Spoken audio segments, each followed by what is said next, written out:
आपको सीधे लिए चलते हैं स्वास्थ्य विभाग की प्रेस कॉन्फ्रेंस में। जनरली ट्रीटमेंट कंटिन्यू करनी पड़ती है और एक डॉक्टर के पास जाके सामान्य कंसल्टेशन की प्रक्रिया होती है। उस प्रक्रिया को टेली कॉन्फ्रेंसिंग के माध्यम से करने के लिए वो भी प्रयास करेंगे और उन्होंने भी आश्वस्त किया है कि हम लोगों ने भी इसको शुरू कर दिया है। विद दैट बैकग्राउंड हम लोग आते हैं कोविड की करंट स्थिति पर। अभी तक झारखंड में 125 पॉजिटिव केस टोटल हुए हैं, जैसा कि आप लोग सब जानते हैं। पिछला सप्ताह 28 अप्रैल से लेके 5 मई तक हमारे स्थिति काफ़ी अच्छी थी। हमारे पूरे सप्ताह में हमारे पास केवल 12 केस आए थे। लेकिन जैसा कि मैंने पहले ही कहा था कि ये जो कोई ऐसा इसमें बहुत बहुत लोग मुझे पूछते थे कि ये बहुत अच्छा ट्रेंड है। मैंने उसी समय कहा था कि इसमें कोई ट्रेंड नहीं है, ये एक जस्ट चांस फाइंडिंग हो सकती है कि 2-3 दिन तक आपको कोई पॉजिटिव केस नहीं आया। तो बराबर कल हमारे को 10 पॉजिटिव केस निकले हैं। और मैं दोबारा दोहराता हूँ कि इस बीमारी को रोकने का एकमात्र तरीका है कि हम लोगों को ट्रैक करें, टेस्ट करें, ट्रेस करें और आइसोलेट करें। जितने अधिक से अधिक लोगों को हम लोग टेस्ट करके आइसोलेट कर पाएंगे पॉजिटिव लोगों को, उतना उसका संक्रमण रोकने में हम लोग कारगर साबित होंगे। और सारी हमारी जो प्रणाली है वो इसी दिशा में अभी कार्य कर रही है।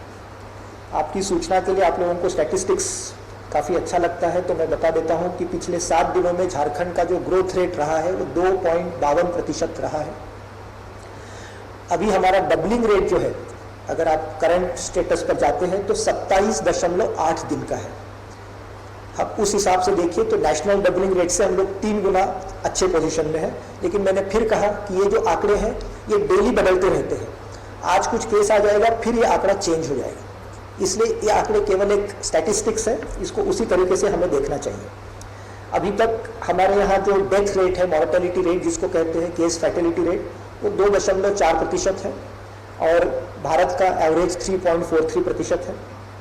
अभी तक हमने टोटल 15,130 टेस्ट कर लिए हैं, जिसमें से 15,005 टेस्ट निगेटिव है, मतलब 99.17% टेस्ट निगेटिव है। झारखंड में positivity rate, case positivity rate जिसे कहते हैं, वो मात्र 0.83% है, 0.83%। तो ये एक अच्छा रुझान है। इससे ये दिखता है बेसिकली कि कॉन्टैक्ट ट्रेसिंग के माध्यम से जो केसेस आ रहे हैं वही केसेस है। आम जो एक धारणा है कि भाई बहुत कम्युनिटी में इसका फैलाव हो गया है, वैसी स्थिति अभी नज़र नहीं आ रही है। भविष्य के बारे में मैं नहीं कह सकता हूँ। अभी तक हमारी जो प्राइवेट लैब है TMH की, उसने भी 235 टेस्ट कर लिए हैं, तो उसका भी फंक्शनिंग अभी काफ़ी सुधार होते जा रहा है। हमें निश्चित रूप से टेस्ट को बढ़ाने की आवश्यकता है। मोर सो जब कई राज्यों से अभी माइग्रेंट हमारे राज्य में वापस आ रहे हैं तो राज्य की स्वास्थ्य व्यवस्था पर निश्चित रूप से उसका एक अतिरिक्त दबाव पड़ने वाला है, क्योंकि इसमें से कई लोग जो है वो जो रेड जोन्स है वहाँ से आ रहे हैं। और हम लोग अभी प्रयासरत है कि इनको अधिक से अधिक संख्या में ये जो माइग्रेंट्स आए हैं उनका हम लोग सैंपलिंग कर सके, ताकि अगर उसमें कोई पॉजिटिव है तो हम लोग तुरंत उसे आइसोलेट कर सके। अभी अगर हम लोग एज का डिस्ट्रीब्यूशन देखें तो हमारे सारे के सारे ही पेशेंट्स जो है वो 60 साल से नीचे के हैं और 0 to 10 ईयर्स में मात्र 7 लोग हैं। अधिकतर लोग 20 से 29 के एज ग्रुप में 35 लोग हैं और 30 to 39 के एज ब्रैकेट में 31 लोग हैं। हमारे सारे के सारे पेशेंट्स असिम्प्टोमेटिक है आज की तारीख में। आज भी 2 पेशेंट्स रिलीज हुए हैं। अभी तक टोटल रिकवर्ड का आंकड़ा 33 है। आज का मैं जो इसमें जोड़ा नहीं हूँ क्योंकि वो बुलेटिन जारी होगा तो उसमें बताएगा। इस प्रकार से मेरे पास कुल एक्टिव केसेस अगर आप कहते हैं 89 है। टेस्टिंग बढ़ाने के प्रति बहुत लोग चिंतित है। मैं कई अखबारों में भी इस पर लेके काफ़ी चिंता प्रकट की जाती है। तो ऐसा बिल्कुल सोचने की आवश्यकता नहीं है कि टेस्टिंग के प्रति राज्य सरकार गंभीर नहीं है। आपसे ज़्यादा चिंता राज्य सरकार को है कि किस प्रकार से अधिक लोगों का हम लोग टेस्ट करा सके। अनफॉर्चुनेटली ये एक टेक्निकल प्रोसेस है, इसमें मैनुअल प्रोसेस इन्वॉल्व है, एक्सट्रैक्शन करना पड़ता है और वो बायोसेफ्टी कैबिनेट में बैठकर इस पूरे काम को करना पड़ता है। आप लोगों ने देखा होगा अभी रिम्स के माइक्रोबायोलॉजी लैब में एक अटेंडेंट के पॉजिटिव होने के बाद हमको 3 दिन तक लैब बंद करना पड़ा।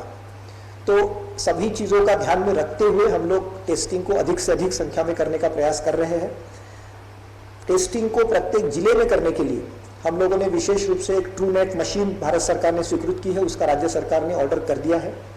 ये मशीन में मात्र एक समय 4 ही सैंपल का टेस्ट हो सकता है, लेकिन फिर भी जिला अस्पताल में अगर लगा कम से कम कोई इमरजेंसी में डिलीवरी का केस आता है या कोई इमरजेंसी ऑपरेशन का केस आता है, तो उनके लिए ये मशीन हम लोग डिप्लॉय करके रखेंगे ताकि इसका रिजल्ट 1-2 घंटा में मिल जाएगा और वहीं के वहीं उसका ट्रीटमेंट प्रारंभ हो सकेगा। इस लॉजिक से हम लोग इस कार्यक्रम को देख रहे हैं।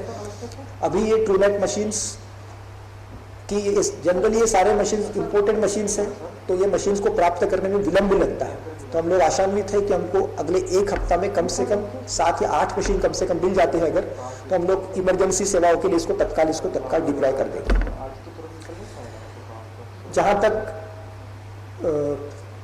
सबसे इम्पोर्टेंट बात है कि कंटेनमेंट जोन्स, जहाँ भी पॉजिटिव केस आता है उस इलाके को, उस पर्टिकुलर एक क्षेत्र को कंटेनमेंट जोन के रूप में घोषित किया जाता है, उसकी चौहद्दी घोषित की जाती है।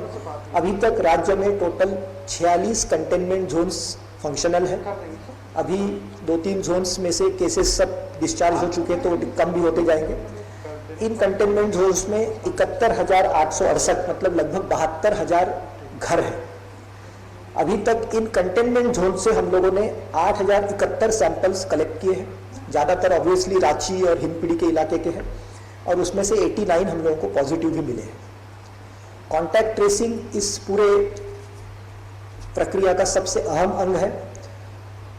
हमारे पास जैसे मैंने बताया टोटल 125 पॉजिटिव केसेस थे, उनके केवल हाई रिस्क कॉन्टैक्ट और लो रिस्क कॉन्टैक्ट मिलाकर 2714 लोगों का सैंपलिंग किया गया। मतलब हम ये देख सकते हैं कि 125 व्यक्तियों के पीछे 2714 कॉन्टैक्ट्स थे। मतलब आप खुद कैलकुलेट कर लीजिए कि एक आदमी के पीछे लगभग 20-22 लोग कॉन्टैक्ट में आ रहे हैं। इन कॉन्टैक्ट ट्रेसिंग के माध्यम से हम लोगों को 50 नए पॉजिटिव केस मिले। ये भी ज़्यादातर हिंदपीढ़ी और इस क्षेत्र के ही है और इस प्रकार से ये कार्यक्रम चल रहा है। इसके अतिरिक्त आप लोगों ने देखा होगा, हम लोगों ने रांची में विशेषकर सर्वेक्षण का आदेश दिया था, पर्टिकुलरली कंटेनमेंट जोन और उसके आसपास के क्षेत्रों में। तो पीपी कंपाउंड, कड्रू, अपर बाजार, कोनका बस्ती और कई क्षेत्रों में सर्वेक्षण का कार्य लगभग पूरा हो चुका है। आज उसके अंतिम आंकड़े आएंगे। हम लोगों ने अभी तक लगभग 38,000 परिवारों का सर्वेक्षण पूरा कर लिया है और जहाँ जहाँ भी कोई सिम्टोमेटिक गलती से भी ऐसे डाउट भी आया है उनका सैंपलिंग कर लिया गया है। तो हम लोग इसके प्रति बहुत गंभीर है कि किस प्रकार से सर्वेलेंस को बढ़ाएं। अब जैसे जो बाहर से लोग आ रहे हैं, व्यवस्था यही की गई है कि वे अपने जब घर में जाते हैं तो वहाँ के जो हमारे स्वास्थ्य व कर्मी हैं और जो सरकार के कोई भी फंक्शनरी है लगातार उनका अनुश्रवण करते रहेंगे और हम लोग उनका सैंपलिंग भी साथ साथ करेंगे, जिससे कि हम लोग तुरंत ही उनको आइसोलेट कर सके अगर ऐसी कोई स्थिति उत्पन्न होती है। आप लोग पूछे उससे पहले बता दें, रिम्स में 2 घटनाएं आज घटी है। आप लोग जानना चाहते हैं उसके बारे में जरूर। एक महिला अपने पति के साथ कंटेनमेंट जोन हिंदपीढ़ी से रात्रि में लगभग 9:30 बजे के आसपास उसने छाती में दर्द होने की शिकायत की। उसके कारण उन्हें बाकायदा वहाँ से परमिशन दी गई थी कंटेनमेंट जोन से अपने पति के साथ, क्योंकि मेडिकल इमरजेंसी थी इसलिए उनको तुरंत अनुमति दी गई। वे अपने पति के साथ रिम्स पहुंची और इसकी वहाँ के लॉगबुक में इसका इंदिराज दर्ज है। वे अपने पति के साथ रिम्स पहुंची, वहाँ उनका बेसिक इलाज देखा गया तो उनको पाया गया कि उनको कोई हार्ट वार्ट का प्रॉब्लम नहीं था, लेकिन चूंकि वो एक रेड जोन से आ रही थी तो उन्हें कहा गया कि आप आइसोलेशन में भर्ती हो जाइए ताकि हम आपका सैंपलिंग कर सकें। एक बिल्डिंग से दूसरे बिल्डिंग में जाने के क्रम में वो दोनों पति पत्नी फरार हो गए और उन्होंने अपना मोबाइल भी स्विच ऑफ कर दिया है, लेकिन हम लोगों ने उसका कॉल डिटेल पूरा निकाल लिया है और हम शीघ्र ही उनको लोकेट कर लेंगे। ठीक है। दूसरा मामला जो आज एक रिम्स में डेथ हुई है सवेरे, उसके बारे में। ये व्यक्ति एक जो हमारे हिंदपीढ़ी के ही पॉजिटिव व्यक्ति थे और क्योर होके घर आ चुके हैं, उनके भाई थे रदर। ये पिछले 2-3 दिनों से अंजुमन अस्पताल जो वहाँ पर है, वहाँ पर लीवर के जॉन्डिस की समस्या से ग्रस्त होकर एडमिट हुए थे। आज सवेरे उनको कुछ कार्डियक प्रॉब्लम्स के आधार पर 4:40 पर रिम्स में इमरजेंसी में लाया गया था। वहाँ इमरजेंसी प्रोसीजर्स करने की कोशिश की गई, लेकिन 5:31 पर लगभग उनकी मृत्यु हो गई। आपकी सूचना के लिए बता दें, इनका सैंपलिंग और टेस्टिंग दोनों पहले से हो चुका था और वो नेगेटिव भी थे। इनका पूरा परिवार भी नेगेटिव था। That's it.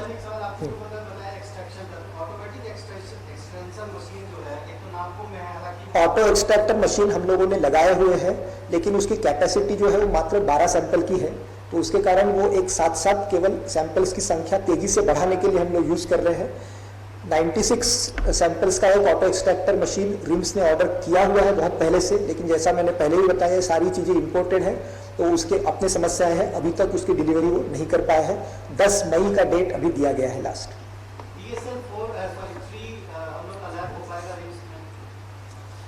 इस जांच करने के लिए मात्र BSL 2 लैब्स की लैब स्टडी की लैब की आवश्यकता है, तो अभी वर्तमान में रिम्स का लैब उसके लिए सफिशिएंट है।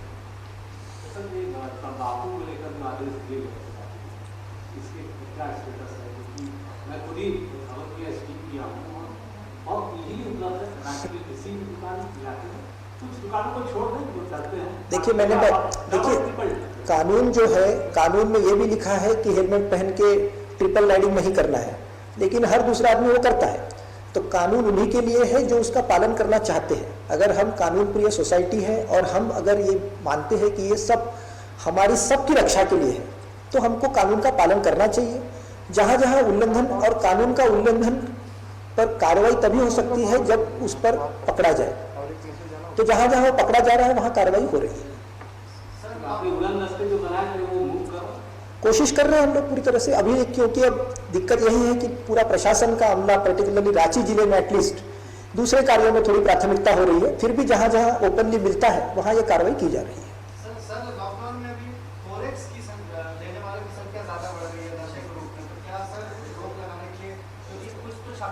आप देख सकते हैं कि हम लोग समय समय पर कोरेक्स की रोकथाम के लिए छापामारी करते रहते हैं, और जहाँ जहाँ भी ऐसी सूचनाएं आती है हम लोग अवश्य रूप से कार्रवाई करेंगे उस पर। That's it. तो मैंने आज आपके क्वेश्चंस को पहले ही प्रियम्प्ट कर दिया, so thank you very much.